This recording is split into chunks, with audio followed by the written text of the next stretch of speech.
Tripura info news update. সোমবার ফলাফল ঘোষণার দিনটি যেন শুধুই সংখ্যার খেলা নয়, বরং রাজনৈতিক বারুদের গন্ধে ভরা এক উত্তপ্ত দিন। সকাল গড়াতেই দেশের একাধিক রাজ্যে গণনা ট্রেন্ড স্পষ্ট হতে শুরু করে, আর তার সঙ্গে রাজনৈতিক মঞ্চে শুরু হয় উচ্ছ্বাস, উৎকণ্ঠা ও কটাক্ষের পাল্টাপাল্টি লড়াই। পশ্চিমবঙ্গের মাটিতে এদিনের ফলাফল যেন এক অন্য গল্প লিখল। বহুদিনের ক্ষমতায় থাকা তৃণমূল কংগ্রেসকে পিছনে ফেলে এগিয়ে গেল ভারতীয় জনতা পার্টি বিজেপি। রাজনৈতিক বিশ্লেষকদের মতে এটি শুধুই একটি ফলাফল নয়, এ যেন রাজ্যের রাজনীতির মেরুদণ্ডে ধাক্কা দেওয়া এক বড় সংকেত। এই জয়ের রেশ গিয়ে পড়ে ত্রিপুরার ২৮ তেলিয়ামুড়া মণ্ডলেও। সেখানে যেন ছোটখাটো গেরুয়া কার্নিভাল। বাজির শব্দে মুখরিত মণ্ডল কার্যালয়, গেরুয়া আবিরে রঙিন কর্মী সমর্থ করা, আর হাতে ঝালমুড়ি, সব মিলিয়ে এক অন্যরকম রাজনৈতিক উল্লাস। প্রধানমন্ত্রী নরেন্দ্র মোদীর সেই বিখ্যাত মন্তব্য, ঝালমুড়ি আমি খেলাম, ঝাল লাগল তৃণমূলের, এদিন যেন বাস্তবের মাটিতেই প্রতিধ্বনি তুলল। কর্মীরা সেই বক্তব্যকে হাতিয়ার করেই ঝালমুড়ি খেতে খেতে উদযাপনে মাতলেন। অনুষ্ঠানে উপস্থিত বিধায়িকা তথা রাজ্য বিধানসভার মুখ্য সচেতক কল্যাণী রায় সরাসরি তৃণমূলের বিরুদ্ধে আক্রমণ শানান। তাঁর কথায় দির্ঘদিনের ক্ষোভ আজ ব্যালট বাক্সে বিস্ফোরিত হয়েছে।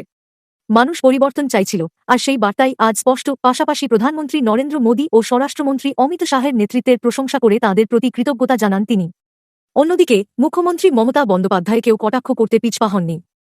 শুধু পশ্চিমবঙ্গ নয়, আসামেও বিজেপির সাফল্যকে তিনি সাধুবাদ জানিয়ে বলেন, এই ফলাফল দেশের রাজনীতিতে এক নতুন সমীকরণের সূচনা করতে পারে। সব মিলিয়ে আজকের দিনটি যেন স্পষ্ট করে দিল, রাজনীতির ময়দানে ঝাল বাড়ছে, আর সেই ঝালেই অনেক পুরনো সমীকরণ বলতে শুরু করেছে। প্রথমেই দেশের প্রধানমন্ত্রী নরেন্দ্র মোদীজিকে আমার প্রণাম এবং তেলিয়ামুড়া ভারতীয় জনতা পার্টির পক্ষ থেকে এবং ত্রিপুরার বিজেপির পক্ষ থেকে আমাদের প্রধানমন্ত্রী নরেন্দ্র মোদীজিকে প্রণাম এবং ভারতীয় জনতা পার্টির এবং দেশীয় রাজনীতির চাণক্য অমিত ভাই শাহজিকে আমার প্রণাম এবং আমাদের নীতিন নবীনজি আমাদের রাষ্ট্রীয় সভাপতি, উনাকে আমার অত্যন্ত শ্রদ্ধা এবং প্রণাম।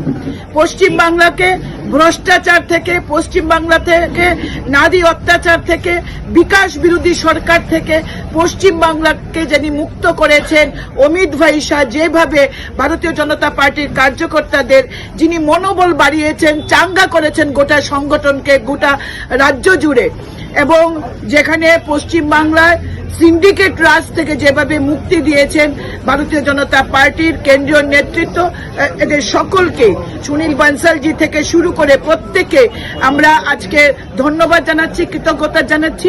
পশ্চিমবাংলায় হিন্দুদেরকে রক্ষা করার জন্য পশ্চিমবাংলার মুখ্যমন্ত্রী মমতা ব্যানার্জি যেভাবে নিশ্চিত পোষণ শুরু করেছে এবং হিন্দু যেখানে মাইনরিটি হতে চাচ্ছিল, সেই জায়গা থেকে পশ্চিমবাংলাকে মুক্তি দেওয়ার জন্য, পশ্চিমবাংলা হিন্দু ধর্মাবলম্বী এবং অন্যান্য ধর্মাবলম্বীদের থেকে মানুষকে মুক্তি দেওয়ার জন্য বিশেষ একটি ধর্মীয় সমাজকে যেভাবে তিনি তোষণ করে ক্ষমতায় টিকেছিলেন, আজকে ভারতীয় জনতা পার্টি বুঝিয়ে দিয়েছে যে এইভাবে কোনোমাত্র একটি বিশেষ ধর্মীয় সম্প্রদায়কে তোষণ করে ক্ষমতায় বেশি দিন টিকে থাকা যায় না।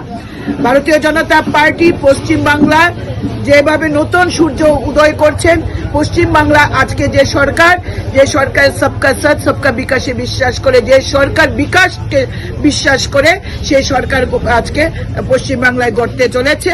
এবং মোদীজি ঝালমুড়ি খেয়েছিলেন, বলেছিলেন মুড়ি মেনে খায়া হে, ঝাল টিএমসি কো লাগা হে।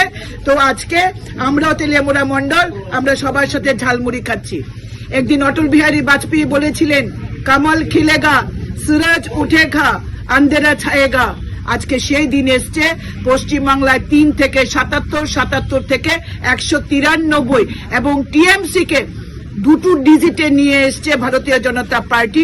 এটা পশ্চিমবঙ্গের মানুষের জয়। এটা পশ্চিমবঙ্গের মানুষ মনে প্রাণে চাইছিলেন যে পশ্চিমবাংলার রাহু মুক্ত হোক এবং একটি বিশেষ সম্প্রদায় থেকে হিন্দুরা বাঁচুক। সেই জায়গায় ভারতীয় জনতা পার্টি মানুষকে শুধুমাত্র ভরসা দিয়েছেন যে মানুষ যেন ভয়মুক্ত পরিবেশে ভোট দিতে পারেন। পশ্চিমবাংলার মানুষ আমাদের সাথে ছিল। আমরা নবদ্বীপে কাজ করেছি, নবদ্বীপ গোটা নবদ্বীপ যে আমাদের নির্বাচনী ক্ষেত্র 5টাতে আমরা এগিয়ে রয়েছি। জয়ের জন্য আমরা সময়ের অপেক্ষা। 1টা থেকে 1:30টার মধ্যে পরিষ্কার হয়ে যাবে পশ্চিম বাংলায় এবং নবদ্বীপে ভারতীয় জনতা পার্টির সরকার হচ্ছে। আসামেও তো আজকে ফলাফল ঘোষণা হচ্ছে, তো এই বিষয়টা নিয়ে কি বলবেন? দেখুন, কংগ্রেস অনেক লাফালাফি করেছে, আপনার গগৈ থেকে শুরু করে আমাদের রাহুল গান্ধীজি। তো আমাদের মাননীয় মুখ্যমন্ত্রী হেমন্ত বিশ্ব শর্মা বলেছিলেন যে রাহুল গান্ধী আসুক, তাহলে আমাদের আর কাজ করতে হবে না, আমরা এমনি জিতে যাব। মানে আসামে মাননীয় মুখ্যমন্ত্রী হেমন্ত বিশ্ব শর্মার যে নেতৃত্বে যে বিকাশ হচ্ছে, যে উন্নয়ন হচ্ছে, যে ডেভেলপমেন্ট হচ্ছে, আসামের মানুষ এর আগে কখনো দেখেনি।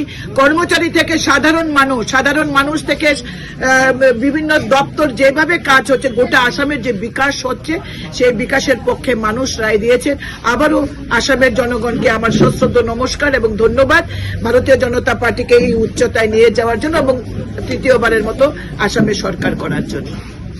To Tripura Info and press the bell icon so that you never miss any latest updates and news on Tripura.